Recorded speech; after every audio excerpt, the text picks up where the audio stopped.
রওশনারা সোজা বলে দিয়েছেন এই সম্পর্ক কিছুতেই সম্ভব না, তার ওপর আর কোনো কথা থাকতে পারে না, কোনো কথা হবে না। তাসনুভা কাপড় চোপড় গোছগাছ করছে, ঝিমলি এসে তার সামনে বসলো। ননদিনী, এভাবে সব শেষ হয়ে যাবে? তাসনুভা কপাল কুঁচকে তাকালো। সেটা আমি কিভাবে বলবো? আম্মুকে আমি একটা উচিত শিক্ষা দেব। আমাকে কাল থেকে বকে যাচ্ছে, বিয়ের পর আমি জীবনেও এই বাড়িতে আসবো না। ঝিমলি বলল, মায়েরা সন্তানদের ভালোই চায়, কিন্তু মাঝে মধ্যে বুঝতে পারে না, এটাই। এত রাগ করে লাভ নেই, সাবধানে আসুন। মেজো ভাইয়া আর সাইনার মধ্যে মেবি ঝগড়া লেগেছে, তারা তো ঝগড়া না করে থাকতে পারে না। সবাই ঝিমলি চৌধুরী আর রায়হান সিদ্দিকীর মতো নয়, তাদের সংসারটাই চলছে ঝগড়ার ওপর। ঝগড়া যেদিন থেকে কমে যাবে সেদিন সংসারও আর হবে না। ইউবার্ড, আমি কখনোই ঝগড়া করব না, একদম। আমার ননদিনী বরকে সারাক্ষণ। তাসনুভা তাকে থামিয়ে দিল। স্টপ, কাজের কথা বলে চলে যান, আমি একা থাকতে চাই। ঝিমলি হাসতে হাসতে বলল, ওকে। এখন যে ছেলেটার কথা হচ্ছে সেটা বেশ মোটা অঙ্কের টাকা কামাই করে, দেখতেও বেশ, পরিবারও চমৎকার, বংশ পরিচয় লাজবাব। এখন আপনি বলুন, এটার চাইতে কম টাকাওয়ালা আনিস ভাই কেন বেটার হবে? অফকোর্স বেটার ভাই। বেশি টাকাওয়ালা দুশ্চরিত্র পুরুষ মানুষের চাইতে কম টাকাওয়ালা আনিস ভাই ভালো, কারণ তিনি কোনো মেয়ের দিকে তাকান না, এমনকি আমার দিকেও না। ঝিমলি হাসলো। আচ্ছা, সব টাকাওয়ালা ছেলেরা খারাপ হলে আপনার বাপদাদা থেকে শুরু করে রায়হান সিদ্দিকী, তাজদার সিদ্দিকী সবাই দুশ্চরিত্র? তাদের তো বেশ হ্যান্ডসাম স্যালারি আছে। সবাই না, কিন্তু দুশ্চরিত্র হবে না তার গ্যারেন্টি কি? তার মানে আনিস ভাইয়ের চরিত্রের গ্যারেন্টি আছে। গ্রেট। কিরে তুই এখানে? তাজদার গম্ভীর মুখে বলল, তাজনার কিছু জিনিস শেষ হয়ে গেছে, কিনতে এসেছি। আনিস বলল, চল চা খাই। আমি চা খাই না। আনিস জোর করলো, চল, এক কাপ চা খেলে কিছু হবে না। আনিসের জোরাজোরিতে দুজন চা খেতে ঢুকলো। চা খেতে খেতে আনিস দিন দুনিয়ার বিস্তারিত সব কথা বলতে লাগলো, যেমন আজকে টিভির শিরোনামে কি দেখানো হয়েছে, কোন অঞ্চলে কি ঘটনা ঘটেছে, ইত্যাদি ইত্যাদি। কিন্তু আসল কথাটা বলল না। তাজদার এবার ফুস করে দাঁড়িয়ে পড়ল। আনিস, আমার দেরি হচ্ছে, মমতাজ তাড়াতাড়ি বাড়ি ফিরতে বলেছে, তুই বোধহয় এখন ফিরবি না। আনিস বলল, এখনই ফিরবো, বাইক নিয়ে এসেছি, বাইরে আছে, চল। আমি একাই চলে যাই। না, আমি বাড়ি ফিরছি। আনিসের বাইকে চড়ে বাড়ি ফিরল সে। ঘরে আসতেই সাইনা তার হাত থেকে শপিং ব্যাগটা নিয়ে এক একটা জিনিস বের করতে লাগলো। সব এনেছেন তো? তাজদার চেয়ারে বসে আছে গম্ভীর হয়ে। না আনিনি। আপনি কি চোখ হাতে নিয়ে হাঁটেন? সাইনা তার হাব ভাব দেখে বেশি ঘাটালো না। পুরনো তাজদার সিদ্দিকী কাম ব্যাক করছে। আচ্ছা, ভাইয়া আবার কিছু বলেনি তো? যদি বলে থাকে তাহলে তো আজকে রাতের ঘুম হারাম। সাইনা তার চেহারার দিকে তাকিয়ে ধীরে ধীরে তার সামনে গিয়ে দাঁড়ালো। তাজদার সিদ্দিকী। তাজদার তার দিকে তাকালো। ভাইয়া কিছু বলেছে? হ্যাঁ। কি? টিভির শিরোনামে বড় বড় করে লেখা, ভূঁইয়া বাড়ির বড় ছেলের বউ মজুমদার বাড়ির ছোট ছেলের সম্বন্ধীর সাথে পালিয়েছে রাত 12টার ট্রেনে করে। সাইনা শব্দ করে হেসে উঠল। হাসতে হাসতে তার চোখে পানি চলে এলো। সে হাসতে হাসতে বলল, আমার ভাইয়া জীবনেও এসব কথা বলবে না, আপনি একদম মিথ্যে বলবেন না। তাজদার তার দিকে ক্ষোভের দৃষ্টিতে তাকিয়ে আছে। ভাই বোন সবাই মিলে তার সাথে মজা নিচ্ছে। সাইনা হাসি থামিয়ে গ্লাসে পানি ঢাললো, গলা ভিজিয়ে নিল। তাজদার দপ করে উঠে সোজা ওয়াশরুমে চলে গেল। দরজাটাও শব্দ করে বন্ধ করলো। সাইনা আরেকটু হেসে নিল। তাজদার হাত মুখ ধুয়ে এসে শার্টের বোতাম খুলতে খুলতে বলল, তুমি কাল সকালে যাচ্ছ? সাইনা তার দিকে তাকালো। জি না। তাজদার শার্টটা তার কাঁধে ঝুলিয়ে দিয়ে একটা নতুন শার্ট গায়ে চাপাতে চাপাতে বাইরে বেরিয়ে গেল। সাইনা শার্টটা হাতে নিয়ে ওয়াশিং মেশিনের দিকে ছুটল। কিছুক্ষণ পর তাজদার সিদ্দিকীর গলার আওয়াজ শোনা গেল।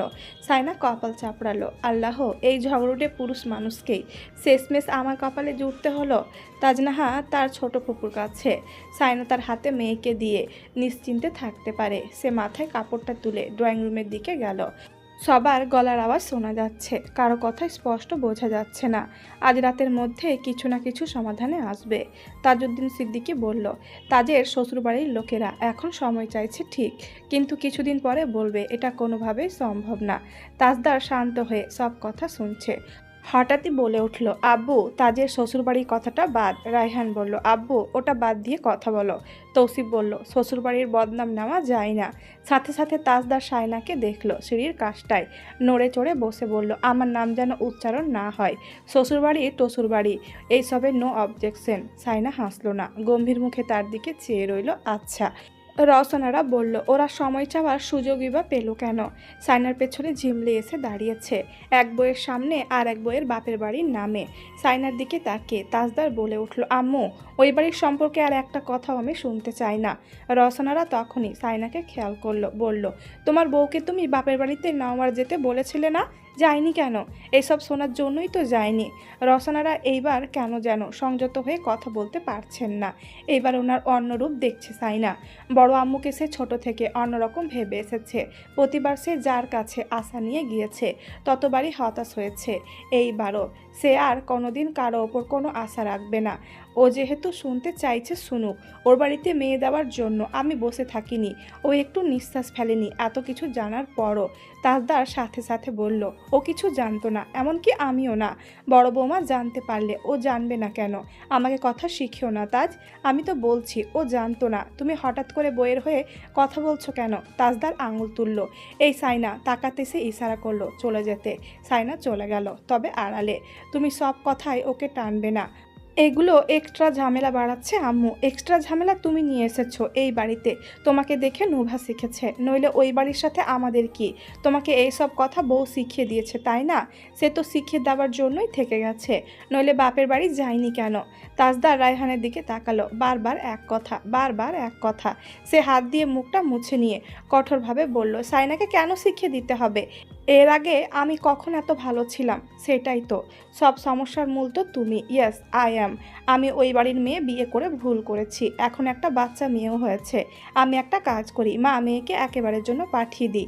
রায়হান বলল, শোন তাজ। তাজদা তাকে থামিয়ে দিয়ে বলল, নাও আর না, একেবারের জন্য পাঠিয়ে দিলেই আম্মু শান্ত হবে, নইলে 2 দিন পর পর অশান্তি হবে, আর আমাকে আমার সব কাজবাজ ছেড়ে বউ শাশুড়ির পেছনে লেগে থাকতে হবে। রওশনারা বলল, তোমার বউকে যেখানে ইচ্ছে নিয়ে চলে যাও। এটা আমার স্বামীর টাকা দিয়ে বাড়ি করা। একটা দরজা জানলাও কারো টাকা নেই। এই বাড়িতে তোমার বউকে রাখার দরকার নেই। তোমার বাড়িতে তোমার বউকে নিয়ে যাও। তাহলে শুরুর দিকে ওকে উস্কানি কেন দিয়েছ আমার সাথে না যেতে? তোমার বউ নিজেই যেতে চায়নি। রায়হান সাইনাকে ডাকলো। সাইনা। সাইনা কিছুক্ষণ পর এলো। জি ভাইয়া। সে ইশারায় তাজদারকে সরিয়ে নিয়ে যেতে বলল। সাইনা তাজদারের দিকে তাকালো। তাজদার বলল, কাল সকালেই চলে যাব। তাজদার একরাশ রাগ, ক্ষোভ আর মায়ের ওপর তীব্র অভিমান নিয়ে গটগট পায়ে হেঁটে ঘরে চলে গেল। দাদিমা আনোয়ারা বেগম এসে রওশনারাকে বলল, আমি আজ নিশ্চিত এই ছেলে ঠিক তার মায়ের মতো হয়েছে, মায়ের কাছ থেকে শিখেছে সব। রওশনারা বলল, এখন আপনি আমার দোষ দেখবেন জানি, বুড়ো বয়সেও আপনি আমার দোষ ধরা ছাড়লেন না। একটা ছেলেমেয়েও আমার কথা শোনে? ছেলেমেয়েরা কি বলতে চায় সেটা তুমি শোনো না। আমি একসাথে 3 ছেলের বউকে রেখেছি, একটাকে আমেরিকা পাঠিয়েছি বরের সাথে, আর 2টো সব হজম করেছি। তোমার 2টো ভালো হওয়ার পরও তুমি হজম করতে পারছো না, এটা তোমার দোষ। রায়হান বলল, আম্মু, তাজ কি বলে গেল দেখলে? শুনলাম, তুমিও শুনে রাখো। তোমার বউ যদি তিড়িং বিড়িং করে সোজা নিয়ে চলে যাবে। রায়হানের মন খারাপ হতে পারে ভেবে ঝিমলি হেসে ফেলল। বলল, আমি ননদিনীর কাজটা সহজ করে দিয়েছি, আর কিছু না। এত ঝামেলা হবে জানলে বলতাম না। রায়হান নিশ্চিত হয়ে বলল, এখন তাজকে কি বলবে? আনোয়ারা বেগম বললেন, কিছু বলতে হবে না, চলে যাক বউ নিয়ে। এটা হওয়ারই ছিল, সবাই ছেলের বউ হজম করতে পারে না। সাইনা বুঝতে পারছে না কি করবে। এখন মনে হচ্ছে তার বাড়িতে চলে যাওয়াই উচিত ছিল। এখন গেলে বাড়িতে সবাই কি ভাববে? সবাই ভাববে সে আবারও ঝামেলা করছে, তার জন্য এইসব হচ্ছে। সে এখনও বুঝে উঠতে পারছে না সে কি এমন করেছে যার জন্য বড় আম্মু তাকে সহ্য করতে পারছে না। তাজদার ব্যাগ গোছাচ্ছে এক মনে। সাইনা কোনো কথা বলতেও ভয় পাচ্ছে।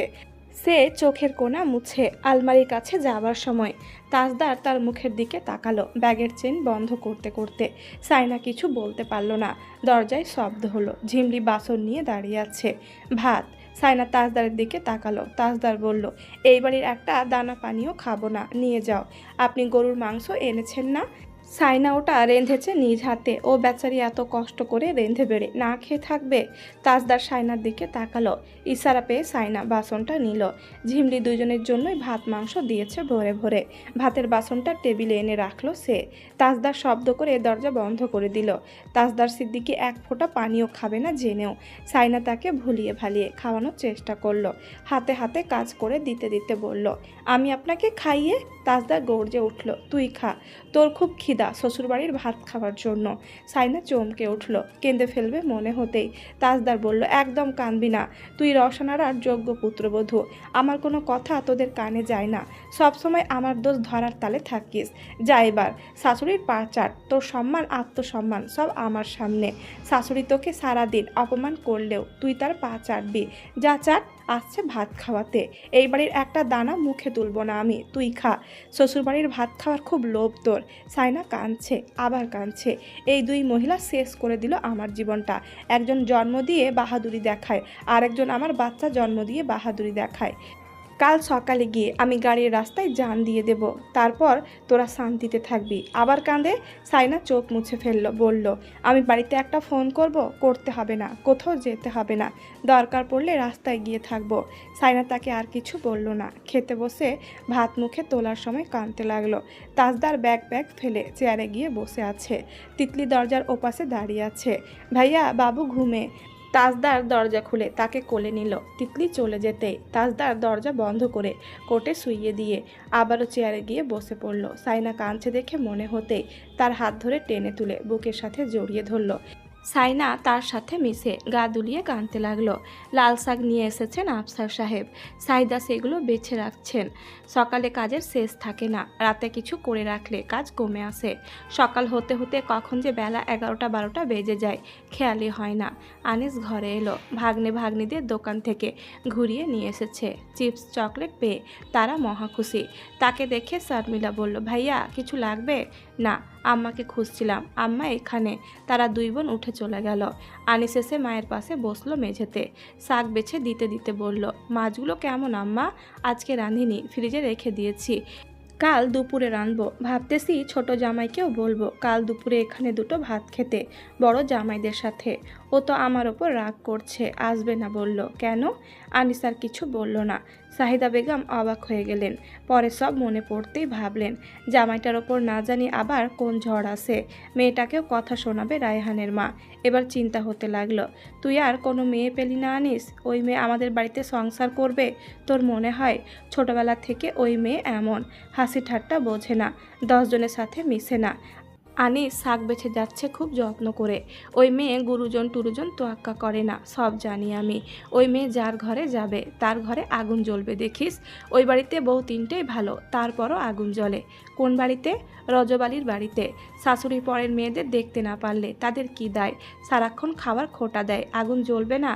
শাক রাঁধলেও নাকি সরিয়ে রাখে, ভাত নাকি মেপে মেপে দেয়, চা খেতে দুধ চিনি দেয় না। কিপটে রজবালির ফুতের বউ, সেটাই তো কথা। তুমিও বউ জ্বালাবে নাকি আম্মা? সাহিদা বেগম রেগে গেলেন, তোর ভাবিকে আমি জ্বালাই? আনিস বলল, তাহলে বউ তোমাকে কেন জ্বালাবে? অনেক মেয়ে আছে এমন, বাপ ভাইয়ের পয়সা থাকলে শাশুড়িকে নাকের ডগায় তুলে আছাড় মারে। তোমাকে নাকের ডগায় তুলে আছাড় মারলে তুমি মাথায় তুলে আছাড় মারবে? পরের মেয়ের সাথে দজ্জালগিরি আমি পারবো না বাপু। তার চেয়ে ভালো আমি একটা ভালো ঘরের মেয়ে আনবো, আমাকে কাজকাম করে খাওয়াতে হবে না, স্বভাব চরিত্র কথাবার্তায় মধু থাকলেই হলো। এখন তো জামাইটাকে নিয়ে চিন্তা হচ্ছে। তোর সাথে রাগ করলো বললি, তুই কিছু বলিসনি, আমি কি বলবো? ওর রাগটা স্বাভাবিক। এখন কথা হচ্ছে তুমি তোমার ছোট জামাইকে কি বলবে? সাহিদা বেগম চুপ হয়ে গেলেন। তুই কিছু বলিসনি? বলেছি, সময় লাগবে। ভুল বলেছি বলে তো মনে হয় না।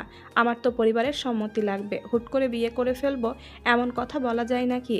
সাহিদা বেগম চুপ করে রইলেন, কপাল কুঁচকে বললেন, ওই মেয়ের সাথে তোর কথা হয় না? তোর কি মনে হয় ওই মেয়ে তোর সাথে ভালো মতো ঘর করবে? তুই নিজেই তো বলিস ওই মেয়েটা বেয়াদব। আনিস শাক বাছায় মনোযোগ দিল। আমি এত কিছু জানি না, ছেলে মেয়ে সুখে থাকলে সেখানে আমি কিছু বলার কে? চাকরি বাকরি করে এসে যদি দেখিস ঘরে অশান্তি, তখন জীবনটা জাহান্নাম মনে হবে। আমার মেয়েরা মাসের ভেতর কয়েকবার বেড়াতে চলে আসে, বড় বউটা নরম তরম, তাদের সাথে যদি খারাপ ব্যবহার করে তাহলে তো আমার সোনার সংসার আগুন লাগবে। নিজের মেয়েদের কথা বাদ, বউটাকে যদি বড় কথা বলে ফেলে আমার মান সম্মান থাকবে না, তোরটাও থাকবে না। তোদের সুখে আমার সুখ। তুই আজ পর্যন্ত যা করেছিস আমি কি তোকে কখনো বাধা দিয়েছি? তোর যদি মনে হয় ওই মেয়েকে তুই শিখিয়ে পড়িয়ে দিলে আমাদের সাথে থাকতে পারবে, তাহলে কর বিয়ে, না পারলে বউ নিয়ে আলাদা হয়ে যাবি। কিন্তু মনোমালিন্য আর অশান্তি আমি ভয় পাই। আমি বেঁচে থাকাকালীন তোরা ভাই ভাই কোনোদিন যাতে তর্ক বিতর্কে না জড়াস। কোন দলে না জড়াস, তোদের বউদের জন্য বাড়িতেও আলাদা আলাদা রান্নাঘরের ব্যবস্থা রেখেছি, দরকার পড়লে সবাই আলাদা খাবে, এই আর কি। এখন তোর যা ভালো মনে হয় কর। শাক বাছা শেষ হয়ে এলো, আনিস উঠে গেল। সে বেরিয়ে যাচ্ছিল ঘর থেকে। সাহিদা বেগম বলে উঠলেন, ওই মেয়ে এলে তো আমি আর হাঁস মুরগি পালতে পারবো না রে আনিস। ওই দিন বাড়ির পেছনে এসে আমাকে বলল, আপনার হাঁস মুরগিগুলোর ম্যানার্স জানে না, যেখানে সেখানে পায়খানা করে, নখ কেটে দিয়েন, আমাদের উঠোনের মাটি তুলে ফেলে, মাটিগুলো ওদের বাপের নাকি। আনিস হেসে উঠে বেরিয়ে গেল। আনিসকে সোফায় বসতে দেখে দাদিমা আফসার সাহেবকে বললেন, তোর ছেলে কথার জবাব দেয় না, বুঝলি আফসার? আফসার সাহেব ছেলেদের সাথে মস্করা করেন না। ছেলেরা বাবাকে বাবার জায়গায় রেখে সমীহ করে চলে। মায়ের কথায় সাড়া দিলেন। আচ্ছা, তো তোর ছেলে ইশারায় কথা বলে, মুখে না, ইশারায় ইশারায় কথা বলে ওই বাড়ির মেয়েকে দেওয়ানা বানাইছে। আনিস চুপচাপ বসে রইল। দাদিমা বললেন, ফোন দিয়ে জিজ্ঞেস কর ভাত পানি খাইছে নাকি। আনিস ফোন বাড়িয়ে দিল। দাদিমা ফোন কানের কাছে রাখলেন। হ্যালো আনিস ভাই, ভাইয়া কাল সকালে সাইনাকে নিয়ে বাড়ি থেকে চলে যাবে, আপনি কিছু একটা করুন। তাজদার চেয়ারে বসে আছে। সাইনা ডাকার পরে উঠল না। সাইনা তার চেহারার দিকে তাকাতে পারছে না। তার মনে হচ্ছে সব কিছুর জন্য সে দায়ী, অথচ সে দোষ খুঁজে পাচ্ছে না। এটা সত্যি, বিয়ের পর বড় আম্মুর মন পাওয়ার জন্য সে যতটা চেষ্টা করেছে, তার সিকি ভাগও তাজদা সিদ্দিকির জন্য কিছু করেনি। আজ মনে হচ্ছে সব অপাত্রে ঢেলেছে। বড় আম্মুর রাগের বিশাল একটা কারণ প্রতিবেশীর মেয়ে হয়ে তার এই বাড়ির বউ হয়ে আসা। এখন দ্বিতীয় কারণও যোগ হয়েছে, তার ছেলেকে লন্ডন থেকে নিয়ে আসা। তাই তিনি বহুদিন পর ক্ষোভ উগড়ে দেওয়ার সুযোগ পেয়েছেন। তবে এই বাড়ি শেষ, সে আর কখনোই বড় আম্মুর মন পাওয়ার চেষ্টা করবে না। তাজদার সিদ্দিকির সামনে গিয়ে দাঁড়ালো সে, হাতটা ধরে বলল, উঠুন, শুয়ে পড়ুন। আর কতক্ষণ এভাবে বসে থাকবেন? ঝোড় ঝামেলার মধ্যে দুপুরে খেয়েছে অল্প স্বল্প, সন্ধ্যায় ভারী কোনো নাস্তা খায়নি। এতক্ষণে খিদে পাওয়ার কথা, কিন্তু খাবে না যখন বলেছে তখন খাবে না। তাই সে তার রুমে থাকা ফলমূলের ঝুড়ি থেকে 3টা আপেল আর মালটা কেটে নিয়েছে। এগুলো আলাদা করে রুমে রাখা, অনেক সময় ফ্রিজ থেকে নিয়ে তার খেতে লজ্জা হয় বলে তাজদার সিদ্দিকি এনে রেখেছে। তাজদার উঠল না। সাইনা একটা চিপসের প্যাকেট ছিঁড়ে তার কোলে এসে বসলো। তাজদার বাধ্য হাত দিয়ে বেঁধে নিল যাতে পড়ে না যায়। সাইনা মুখের কাছে চিপস নিয়ে গেল। তাজদার মুখ ফিরিয়ে নিল। সাইনা জোর করে তার ঠোঁটের ফাঁকে চিপস রাখলো। গাল টেনে এনে আলতো করে চুম্বন করে বলল, খান, কিছু অন্তত খেতে হবে। খাবারের ওপর রাগ করে বসে থাকা যায় না। তাজদার খেতে লাগলো, পাথরের দৃষ্টি মেঝেতে নিবদ্ধ করে। সাইনা একটা একটা করে তাকে চিপস খাইয়ে দিল। তারপর ফলগুলো নিয়ে এলো, নিজেও খেলো। তাজদার সিদ্দিকিকেও খাইয়ে দিল।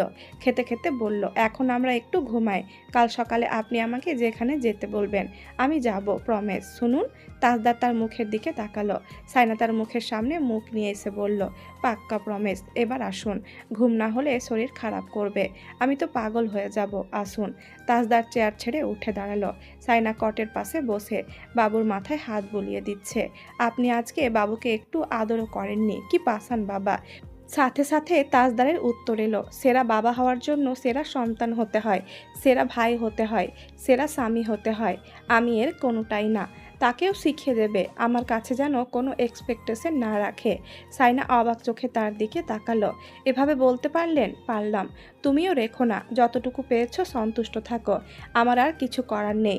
আমার এই জীবনটা নিয়ে আমার নিজেরও একগাদা অভিযোগ। সকাল হতে না হতে রাইহান রওশনারাকে গিয়ে বলল, আম্মু তাজকে আটকাও, তুমি বললেই ও থেমে যাবে। এইসবের কোনো মানে হয়? রওশনারা নিজের কথাই স্থির। যাক, আমিও দেখতে চাই ও কতদিন থাকতে পারে। রাইহান যেতেই তাসনুভা এলো। ভাইয়া তাকে বলেছে কোনো কিছুতে আর তাকে না জড়াতে, এর চেয়ে বড় কষ্ট আর কি হতে পারে। আম্মু তুমি ভাইয়াকে আটকাবে? বাবু নিয়ে আসো সাইনার কাছ থেকে, বলো যেতে দেবে না। আম্মু। রওশনারা মুখ ফিরিয়ে বসে রইলেন। তাসনুভা শক্ত কণ্ঠে বলল, আম্মু তুমি কিছু বলবে কি বলবে না? রওশনারা তার দিকে ফিরল। তুমি কোন সাহসে এভাবে কথা বলছো আমার সাথে? তোমার লজ্জা করে না? আমার কেন লজ্জা করবে? আনিস তোমার যোগ্য কোন দিক দিয়ে? তাসনুভা স্তব্ধ। তোমার ভাইও তোমাকে ওই বাড়িতে বিয়ে দেওয়ার জন্য উঠে পড়ে লেগেছে। ভাই বোন দুটোর মাথা খেয়েছে ওই বাড়ির সবাই মিলে। কক্সবাজারে কি হয়েছে আমি কি আন্দাজ করতে পারছি না? তাই তুমি ভাইয়াকে দূরে পাঠিয়ে দিচ্ছ। রওশনারা চুপ হয়ে গেল। তাসনুভা বলল, এখন ভাইয়া চলে যাচ্ছে, তুমি প্লিজ আটকাও। ভাইয়া দেশে নেই বেশি দিন, তুমি এইসব কেন করছো? আম্মু প্লিজ। রওশনারা মুখ ফিরিয়ে রাখলো। তাজদার আনিস আশরাফের সাথে কথা বলছে বাইরে। গাড়ি এসেছে। আফসার সাহেব আর সাহিদা বেগমও বেরিয়ে এসেছেন। আফসার সাহেব বললেন, মা বাবা এমন কত কিছু বলে, তার জন্য রাগারাগি করতে নেই বাবা, ঘরে চলো। তাজদার চুপ করে রইল। সে শেষ পর্যন্ত দেখবে তার বউ বাচ্চা বেরিয়ে আসার সময় মা আটকায় কিনা, কিন্তু রওশনারা আটকায়নি। এমনকি সাইনা সালাম করতে গেলেও তিনি মুখ ফিরিয়ে বসেছিলেন। তাসনুভা শেষ মুহূর্তে দৌড়ে এসে সাইনার হাত ধরে ফেলল। সাইনা, ভাইয়াকে বোঝাও, ভাইয়া প্লিজ। ভাইয়ার হাত ধরেও ফেলল সে। চোখে জল টলমল করছে।